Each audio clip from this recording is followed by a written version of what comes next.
Imagine a world not merely shattered by a cataclysm, but fundamentally warped, twisted by this unseen, constant psychic dread. Yeah, real pervasive wrongness. Exactly, a place where cities burn, society collapsed, and the very air just whispers with hate and terror. Hmm. The old rules, they don't just no longer apply, they're broken beyond recognition, replaced by something. Something unsettlingly new, almost alive in how broken it It is. really gets into your skin, that feeling. Welcome to the Uncanny Valley podcast. We're the show that pulls back the curtain on fascinating subjects, digging out the most vital insights and, well, the surprising facts to help you become truly well-informed. That's the goal. Today, we're venturing into a truly unique landscape, the tabletop role-playing game Apocalypse World. Classic. And a really influential one. Totally. Okay. This isn't just any game, right? It's a profound, really raw exploration of human nature under extreme duress. Extreme is the word. Set in a world where, as the game says, something is wrong, right at the very limits of perception. It's just this pervasive unease that just seeps into everything. Yeah, it's baked into the core. Our mission today is to unpack how this game creates its raw, intimate, and deeply narrative experience. We want to show you why it's influenced so many other stories and systems, really pushing the boundaries of collaborative storytelling. And for you, the listener, whether you're maybe new to role-playing games or you're a seasoned veteran looking for a different angle, Yeah. this is your chance to really grasp the core concepts of a groundbreaking game pretty quickly. We'll highlight its most intriguing design choices, reveal those aha moments that make it such a powerful storytelling tool. Right. We'll show you not just what it is, but why it matters. Why it's significant in the broader landscape of interactive storytelling and how its whole philosophy kind of challenges the way we usually think about narrative in games. Okay, let's get into this world then. This post-apocalyptic reality. Apocalypse World just drops you right into the aftermath, roughly 50 years after. Well, the thing is, Nobody knows. Exactly. Nobody remembers how or why. The apocalypse happened, cities are in ruins, society's chaos, and the past is just gone. A complete mystery.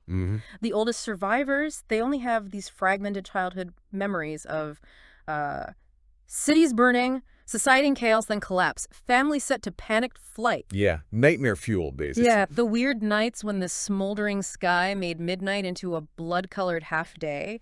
It's a world where trying to understand the past is impossible. It's just this cataclysm shrouded in forgotten history, forcing everyone to grapple with this incomprehensible present. And what's truly fascinating there, and totally central to the game's design, is that deliberate vagueness. Right. It's not about the what happened, like the specific disaster movie plot points. Yeah. The game deliberately sidesteps all that. Focus on. The what now? That's the only question that matters. And this immediately sets a tone of survival, yeah, but also mystery. Not just for you as a player, but even for the master of ceremonies, the On your MC. game guide, yeah. Right. By leaving the why ambiguous, it becomes this invitation for everyone at the table to fill in those gaps. Yeah. To project their own fears, their own theories onto the setting. So the world becomes partly yours. Exactly. It makes the world truly their own, deeply personal. It's a genius move, honestly. Yeah. It fuels imagination rather than getting bogged down in like pre-written lore dumps. And it's not just physical desolation, the ruins and the forgotten history. There's more. Oh yeah, much more. Beyond the ruined cities and the chaos, there's this constant, pervasive, almost sentient thing. An ever-present, howling, psychic maelstrom. Ugh, yeah, the maelstrom. It's described as being just outside your perception, full of hate and terror. A relentless metaphysical storm just there. It's not a monster you can shoot, right? It's something way more insidious, lurking on the edge of your mind, bleeding into reality itself. You can almost feel it, even if you can't quite pin it down. And this abstract, pervasive threat is absolutely fundamental to the game's unique, unsettling atmosphere. It's this constant source of unease, this metaphysical wound on the world that you can't just explain away or defeat. Right. What's truly unsettling, though, is that characters can actually open their brain to it. Seriously, why would you do that? Well, surprisingly, you can gain knowledge from it, secrets, insights. But it comes at great risk, obviously. Obviously. But here's the really chilling part. It also learns from them. Oh, no. Yeah, it absorbs their thoughts, their fears, their very essence. And the game, very deliberately, leaves it ambiguous whether this maelstrom caused the apocalypse or if the apocalypse caused the maelstrom. Or maybe they're connected somehow. Or maybe they're two sides of the same Okay. coin. Exactly. This ambiguity just deepens that pervasive unease, that mystery. It reinforces that this isn't just physical ruin you're dealing with, but a deep metaphysical one, bleeding into everything, a truly uncanny valley between sanity and, well, whatever lies beyond. And the game isn't shy about what it's trying to do either.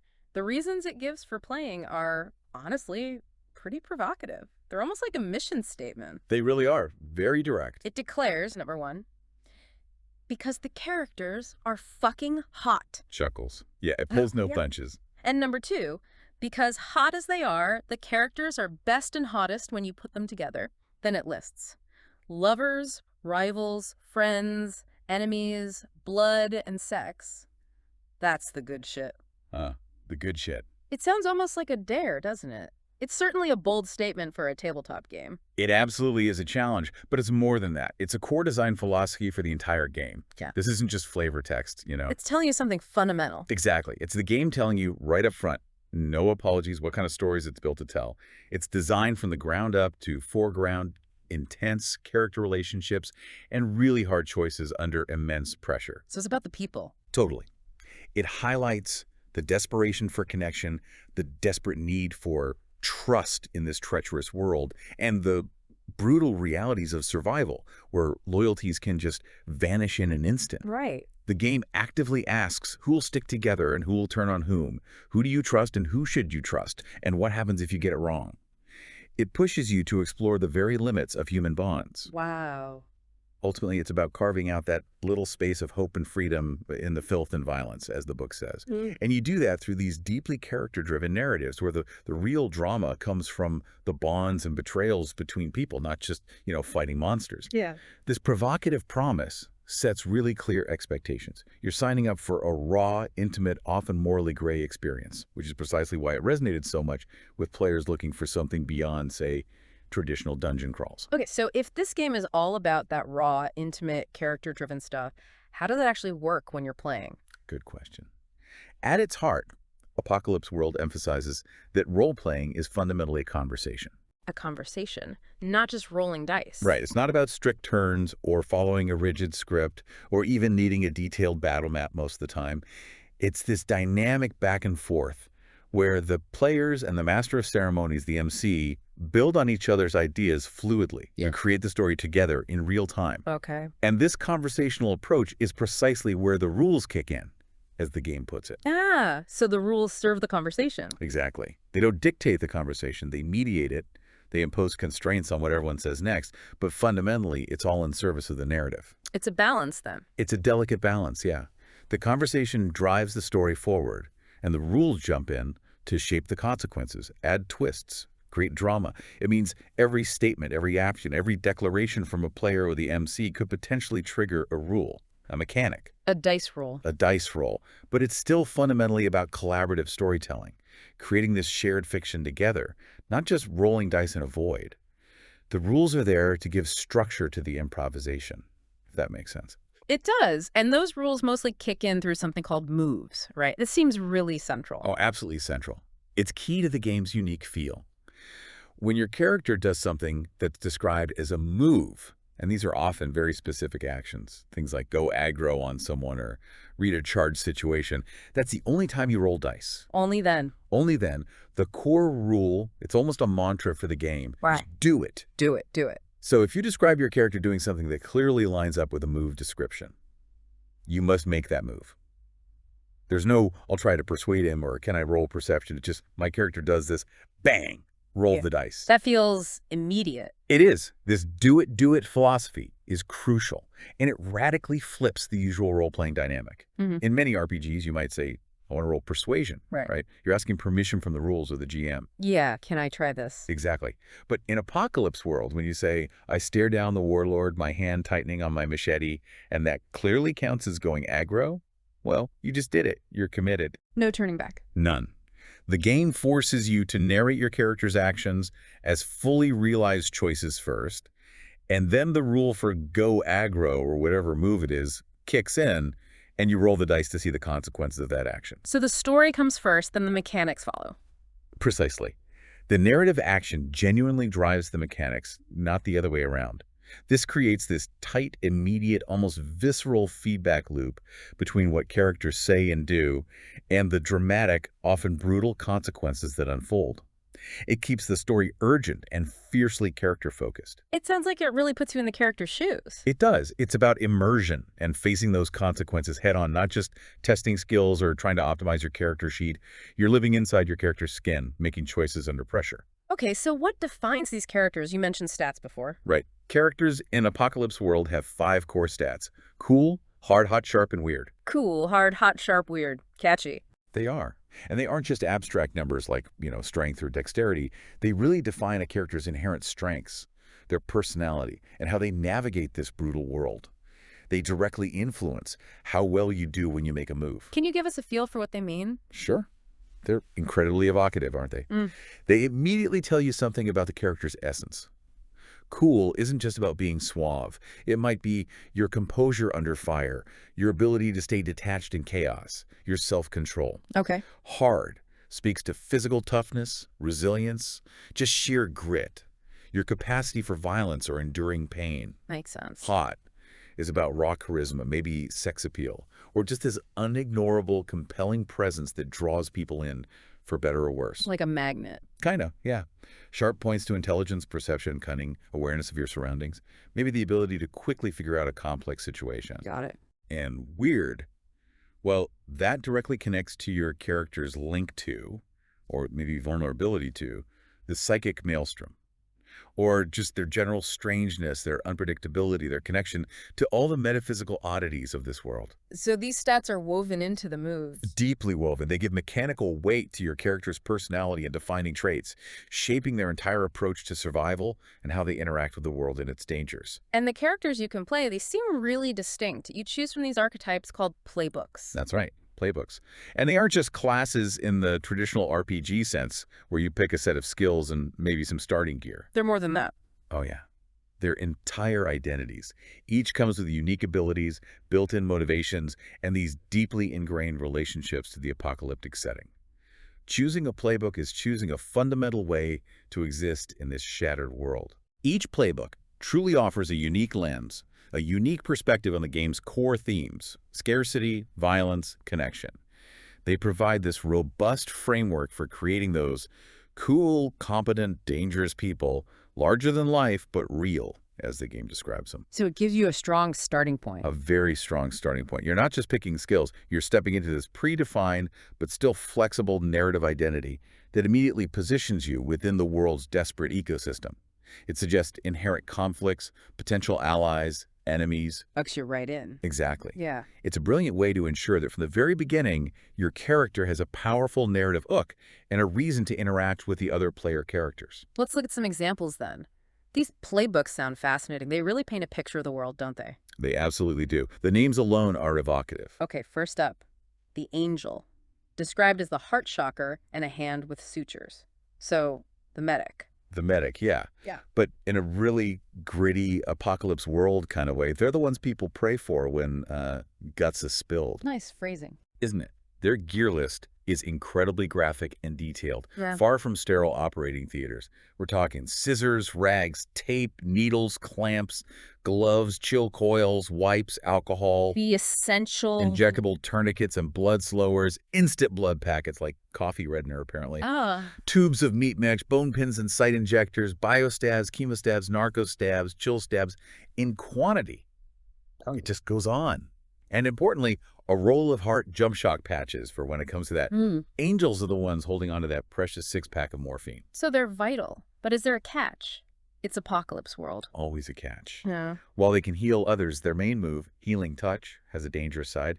If they choose to open their brain during the touch, it could be perilous for both the angel and the patient. It could expose them both to this psychic maelstrom. So healing someone could mess them up mentally. Or worse. Or worse. Yeah. It means every act of saving a life comes with this risk to sanity, or maybe even turning the patient into something else. It's brutal. Wow. Okay. Who's next? How about the battle babe? The battle babe. Sounds interesting. Described as pure hot and unignorable. These characters hold on to anything beautiful left in this ugly world. Maybe it's a perfectly preserved coat, a rare trinket, a song. A reminder of the before times? Perhaps. They exude charm and have these deeply manipulative moves. Their gear might include an ornate dagger or long, gorgeous coat, things that draw the eye. So they use allure. Yeah, and the playbook explicitly warns that battle babes need to roll your own motivation. Their strength lies in their captivating presence, their ability to get others to do what they want, not necessarily in having some big external goal like a Heartholder's land or a Chopper's gang. They're internally driven, using beauty and charm as weapons. Exactly. Beauty, allure, presence, it's a form of power. Okay. How about the Brainer? That name alone. Yeah, the Brainer, they are the weird psychic mind fucks, according to the book. Chuckles. Subtle. They have brain control, puppet strings, creepy hearts.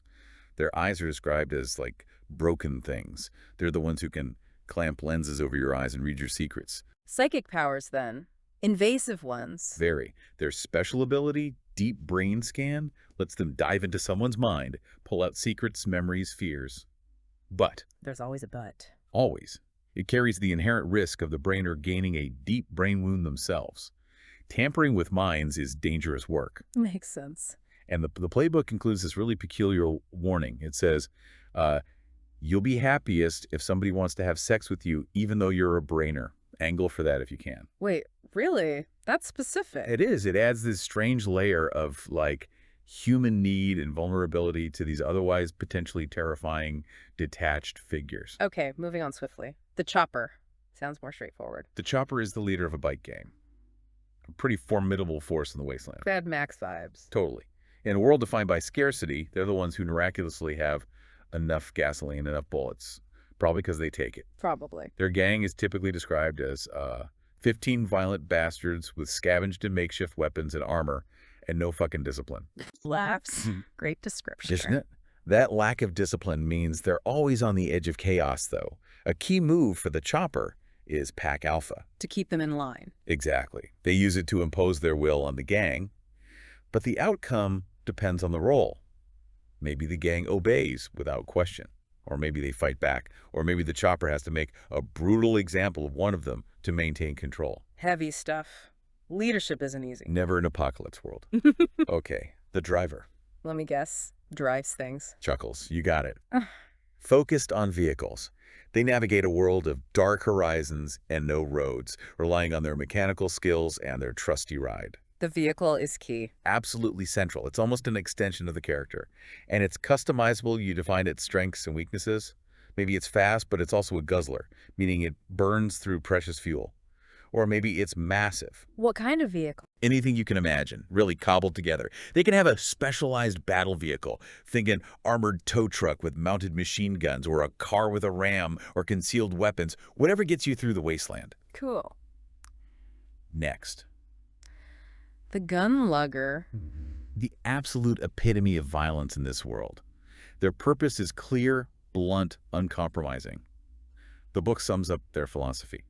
What's yours is yours only while you can hold it in your hands. My mix read. Pretty much. They come armed with fuck-off big guns, assault rifles, shotguns, grenade launchers, not just little pistols. Okay. And one of their most impactful moves is called not to be fucked with. Tells you everything you need to know. Right. Mechanically, it means the gun lugger counts as a small gang when they're in a fight. Just one person. Wow, so they're a one-person army. Essentially, yeah. It massively increases their combat clout, letting them stand against multiple opponents or even other small gangs. Intense. Okay, who else? The heart holder. The hard holder.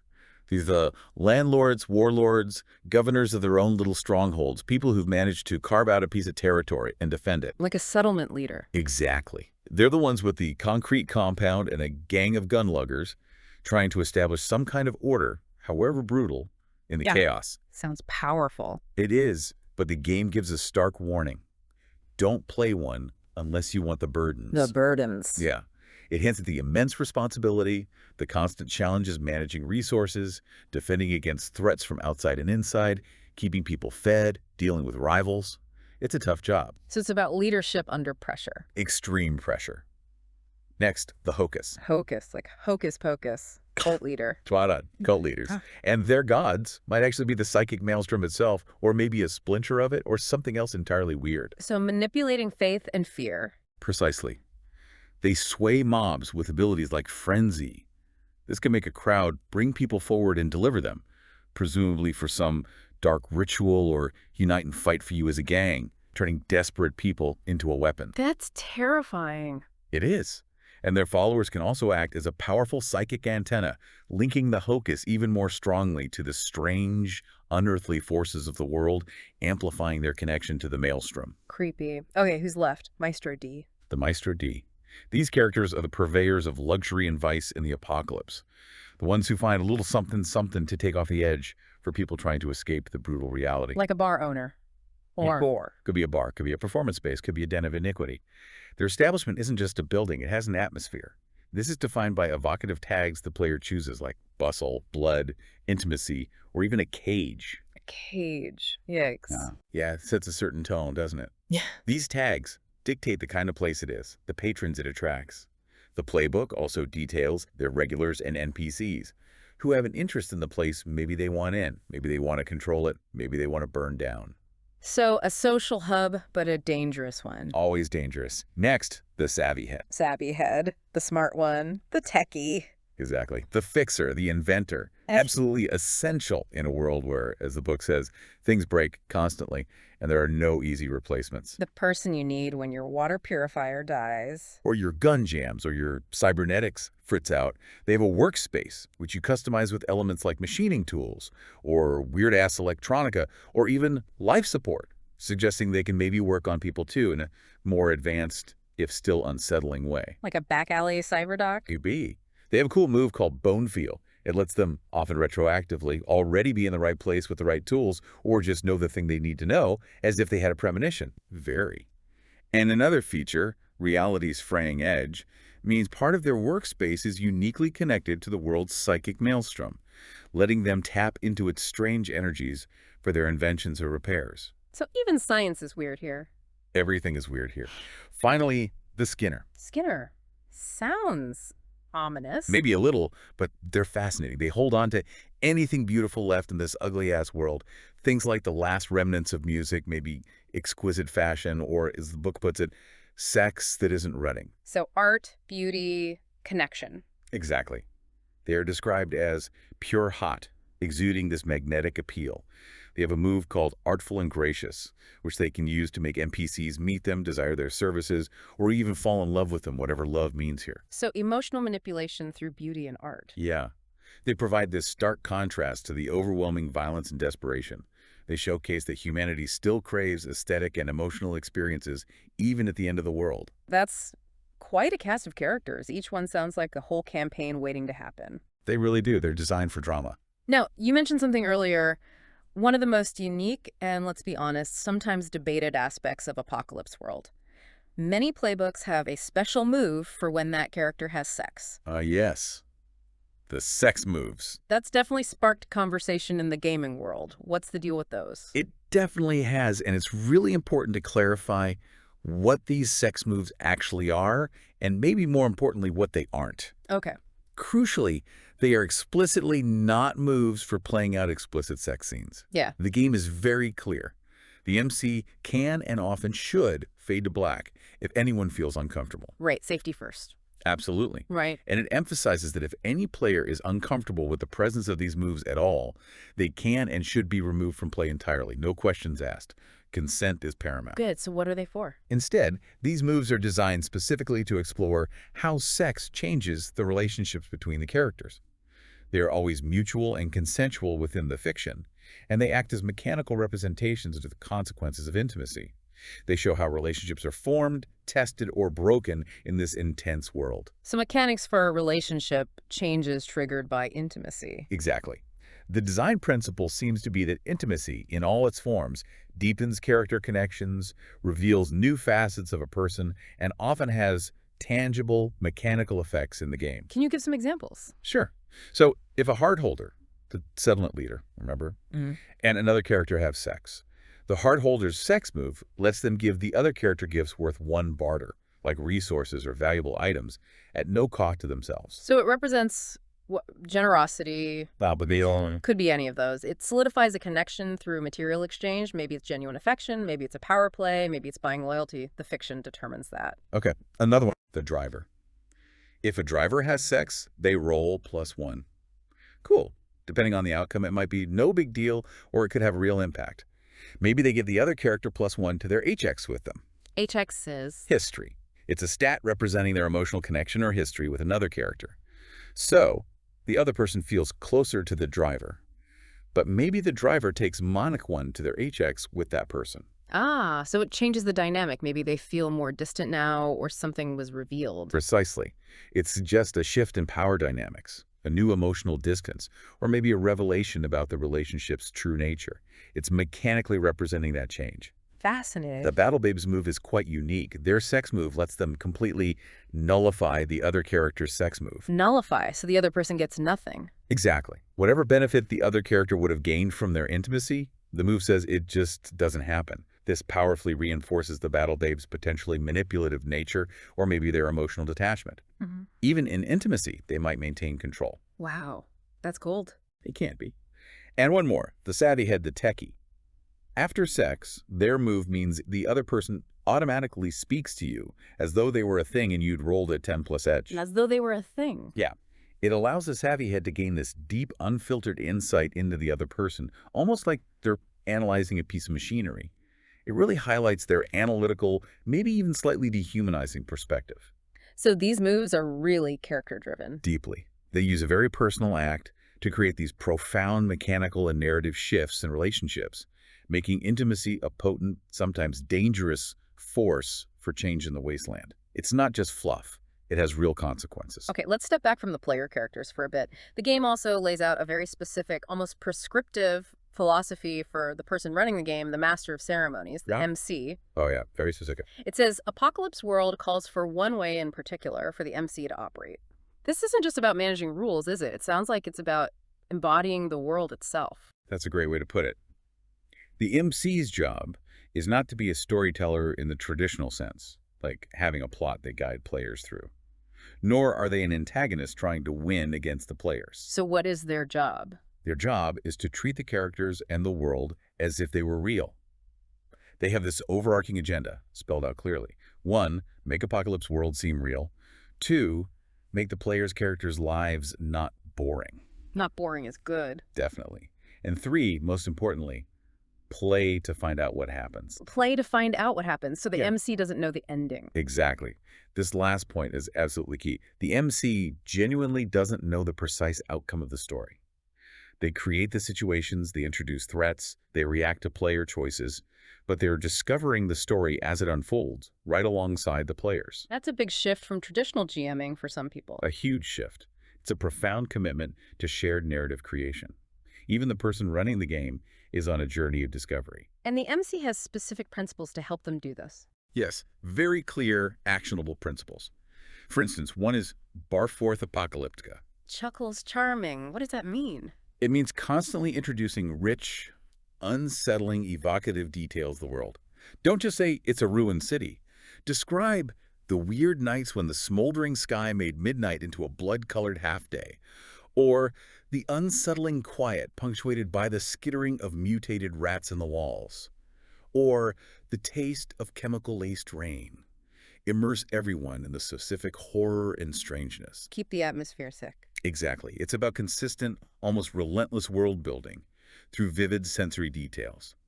Make the apocalypse a tangible, ever-present force. It's not just describing, it's evoking it. Okay. What's another principle? Address yourself to the characters, not the players. Ah, speak to the character in the game world. Right. Instead of asking the player, what does Sarah want to do? You ask, what do you, Skinner, do now? Or, Hardholder, your scouts are reporting movement on the ridge. What orders do you give? Keeps the immersion strong. Definitely.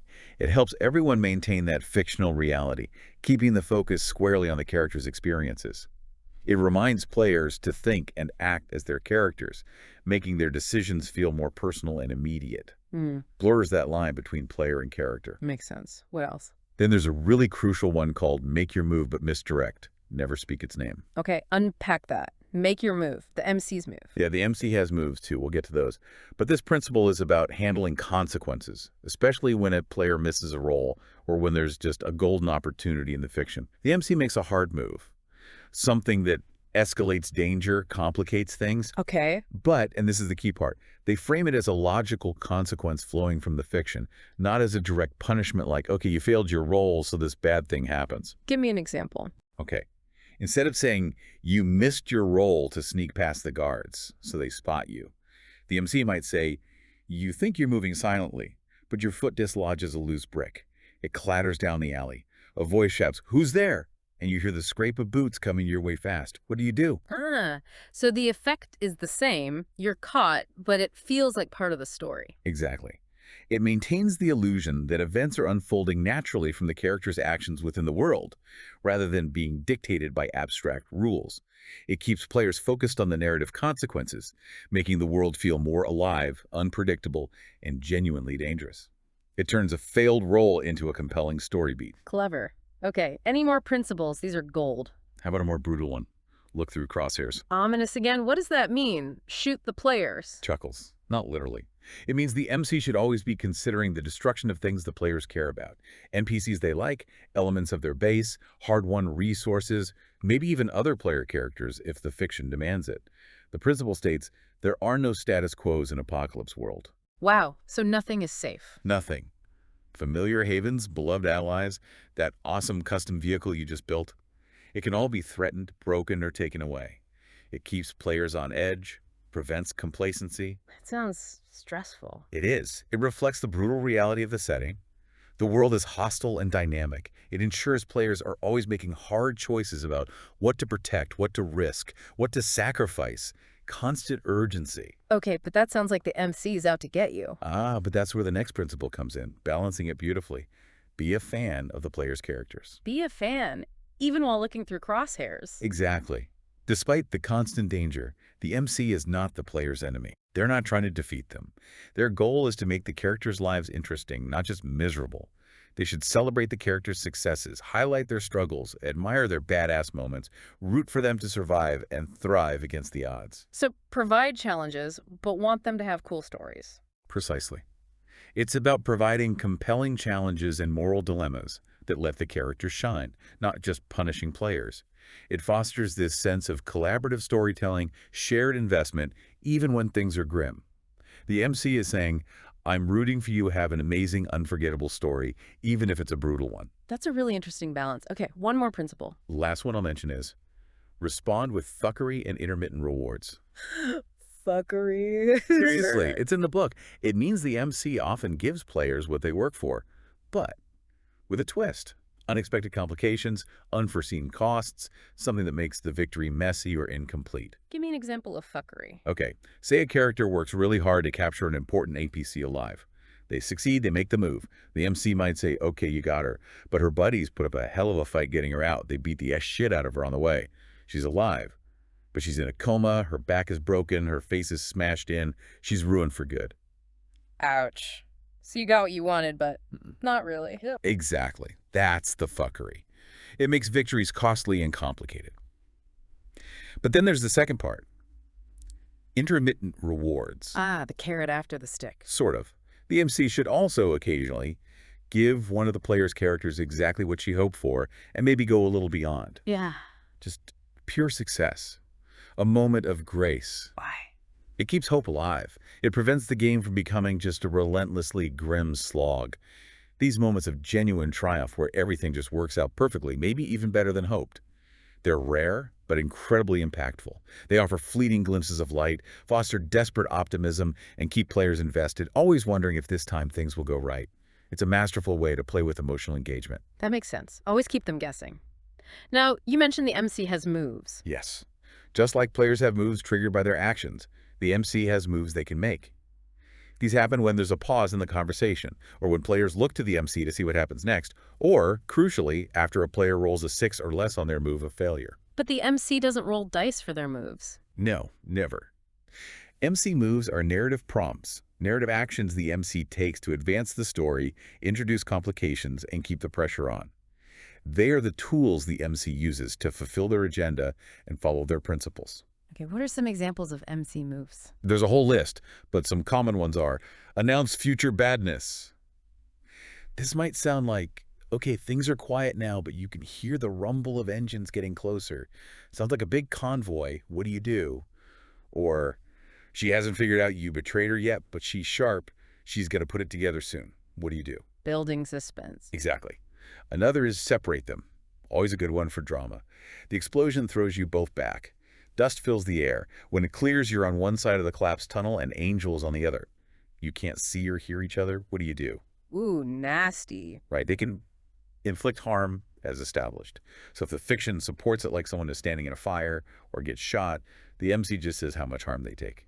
No role needed from the MC. Direct consequences. Yep. They can take away their stuff.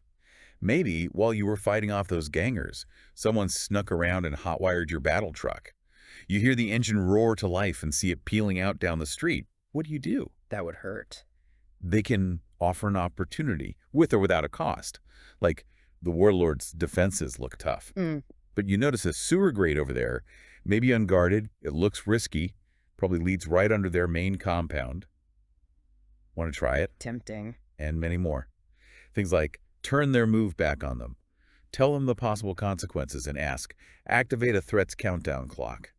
These moves are the MC's toolkit for keeping the narrative dynamic, dangerous, and always pushing forward, demanding a response from the characters. It sounds like the world itself is designed to be constantly dangerous. You mentioned threats earlier. Yeah, the definition of a threat in Apocalypse World is incredibly broad and pervasive.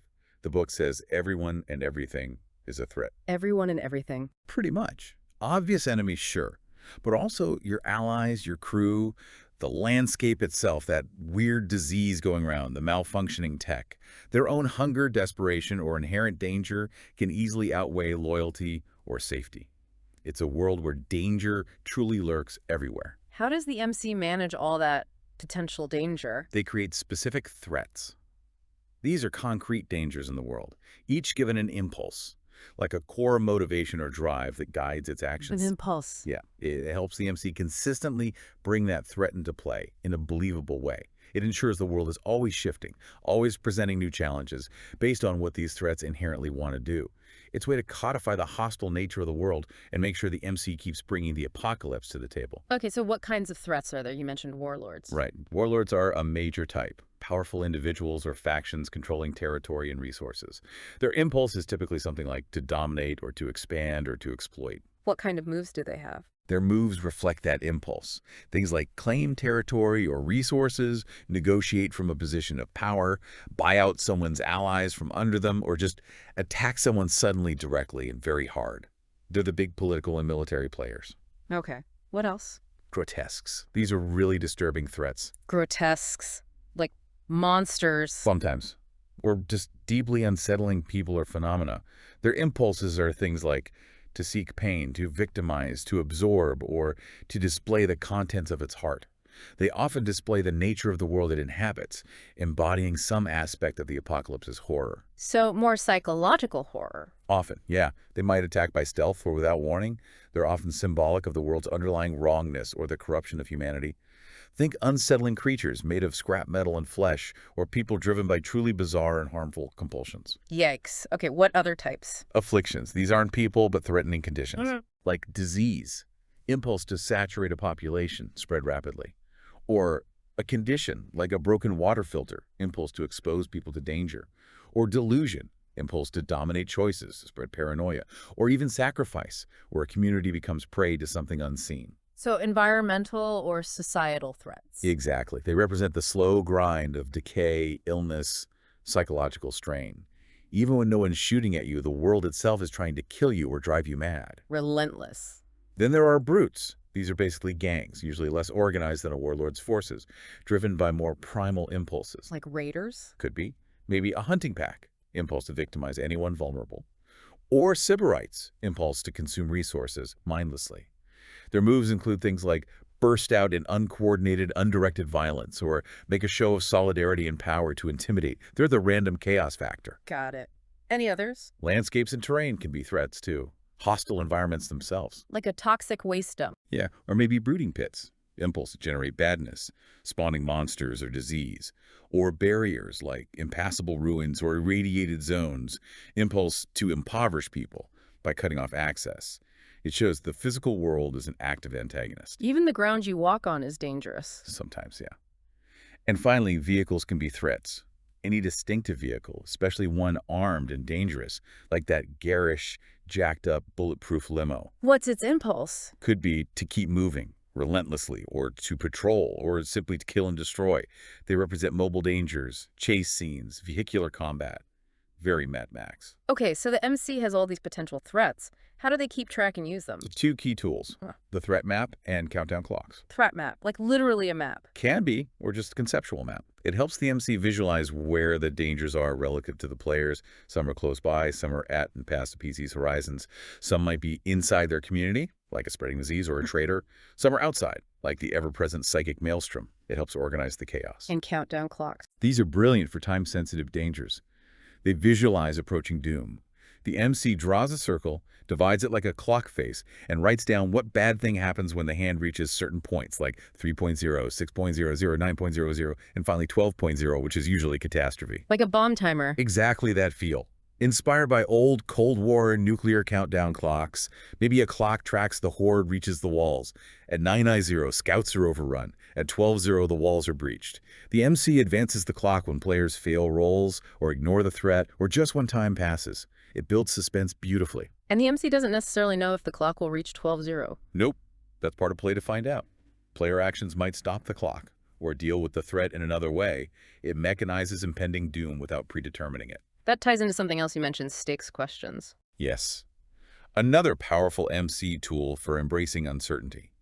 The MC writes down questions about the fate of characters, PCs or important NPCs, or threats. Things like, I wonder, will Do manage to reconcile with his estranged daughter before the warlord attacks?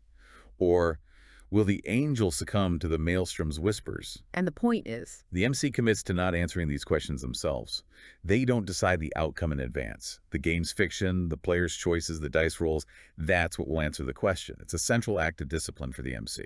so they're as invested in finding out as the players. Totally. It Yep. creates genuine suspense and satisfaction for everyone, including the NC. It prevents railroading and ensures player choices truly shape the narrative. It really empowers the collaborative story. Let's talk about when things go wrong for the characters. Harm, you mentioned a clock for that too. Right. Characters suffer harm on their own personal countdown clock. It visually represents their dwindling vitality or stability. How does it work? It's a clock face marked 12.00, 3.00000000. When you take harm, you mark off segments starting from 12.00. The first hit might fill the 12.00000 segment. More harm fills 3.00 to 6.00, and so on. Each segment filled imposes escalating penalties. Reaching 9.00 is serious trouble. Filling the whole clock past 9.00 usually means death or being taken out of action dramatically. And harm comes in different amounts. Yeah, different sources inflict different amounts. The game lists examples. Yeah. Getting hit with fist and boots might be 1 harm. A big knife, 2 harm. A shotgun blast up close, 3 harm. A grenade in your lap, that's 4 harm.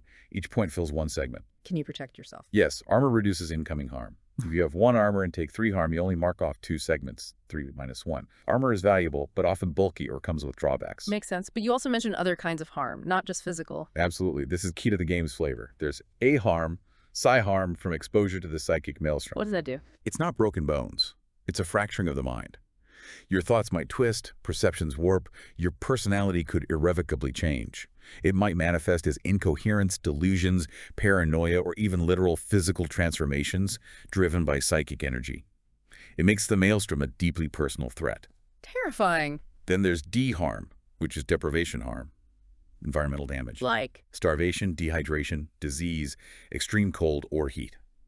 Each has specific grueling effects on a character, making them sluggish, confused, weak, or even on a whole population, potentially leading to infighting, panic, or worse within a desperate community. It forces you to confront the horror of scarcity directly. so many ways to suffer. How do you heal? Healing is usually handled by the Angel Playbook, using their Angel Kit. And the descriptions emphasize the grim reality. We're talking tubes of meat mesh to patch wounds, heart jump shock patches. It's visceral, messy, far from clean or easy. Even with medical aid, survival is hard won. It really paints a picture. Yeah. You also mentioned using gangs and vehicles as weapons. Yeah, characters with gangs, like the Chopper or Hardholder, or powerful vehicles, like the Driver, can use them directly in combat. In these cases, it's the gang or the vehicle itself that inflicts and suffers harm, not usually the character controlling them directly. Streamlines big fights. Exactly. And the rules reflect the scale. Gang size matters hugely. A medium gang fighting a small gang gets +1 harm dealt and +1 armor against incoming harm, just for the size difference. Makes big groups really formidable. And in vehicles. Vehicles inflict V harm, vehicle harm, based on their massive rating compared to the target's handling. A big truck hitting a motorcycle, lots of V harm. This can lead to spectacular crashes, vehicles spinning out, or just getting obliterated. It allows for those epic Mad Max-style convoy battles. Sounds chaotic and fun, so conflicts aren't just one role. Rarely. Conflicts in Apocalypse World often involve this snowball effect. One move leads to another, consequences flow into new actions, creating a dynamic back-and-forth exchange. It feels less like taking turns and more like a tense conversation escalating, spiraling towards a conclusion. What about when players fight each other? PC versus PC. That can get messy in games. It can, but Apocalypse World handles it quite elegantly. It has specific guidelines to ensure fairness and, crucially, prevent shouting matches or players feeling personally attacked. How? Players declare their actions, just like normal, but they hold onto their dice. No one rolls immediately. The MC steps in and dictates the order of rolls, following the logic of the moves in the narrative flow. Who acts first? Does one move interrupt another? The MC adjudicates to keep the story flowing logically and dramatically, even in heated disputes between characters. So the conversation structure remains, even in betrayal. Exactly.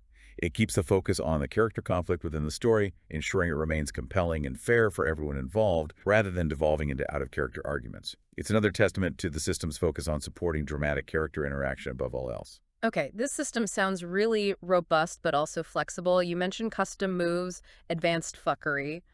Chuckles. Yeah, that's the term the book uses. It's one of the most fascinating aspects and a real testament to its player-centric design. Both players and MCs can create custom moves, basically writing new rules or modifying existing ones for specific situations or characters. So you can hack the game as you play. Pretty much. This is where the game becomes truly adaptable and expressive. It lets each group tailor the experience to their specific story, their characters' unique journeys.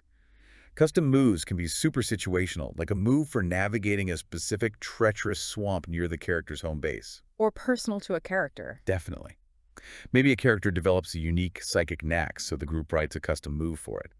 Or they can be used to subtly change the game's creative dynamics, introducing new ways to interact. Yeah, what? Well, there's an example in the book for a move like, declare retroactively that you've already set something up. Ooh, flashback power. Kinda. It lets players spring things on the MC. Actually, I bribed that guard last night, or I totally planted a tracker on their vehicle earlier.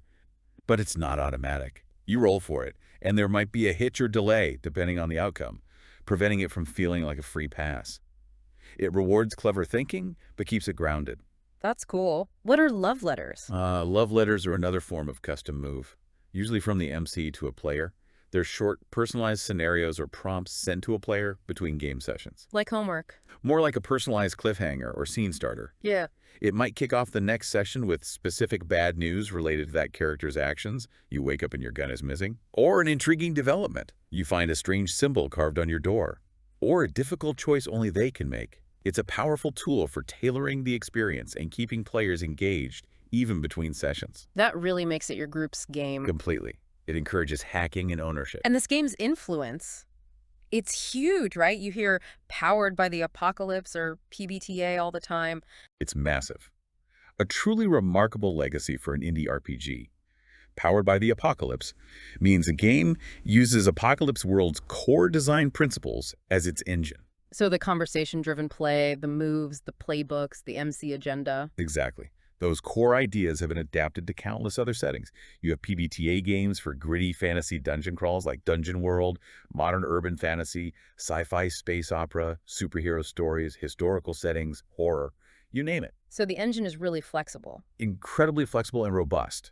For instance, in a fantasy PBTA game, a magic user might roll plus weird to cast a spell, but on a success, they don't just cast it. They might get choices like the spell isn't forgotten, you can cast it again later, or the spell's effect is particularly powerful, or maybe you don't draw unwanted attention. It gives players narrative agency even within the results of the mechanics. That's a different feel. It really is. It's a testament to the original game's elegant, effective, and endlessly adaptable design.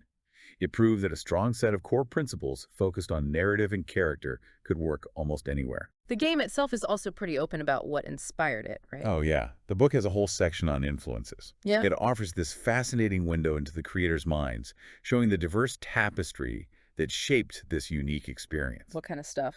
Other games. Definitely other games. It mentions Sorcerer and Trollbabe by Ron Edwards, which were influential in indie RPG circles for ideas like stakes questions, driving play, and focusing on narrative consequences.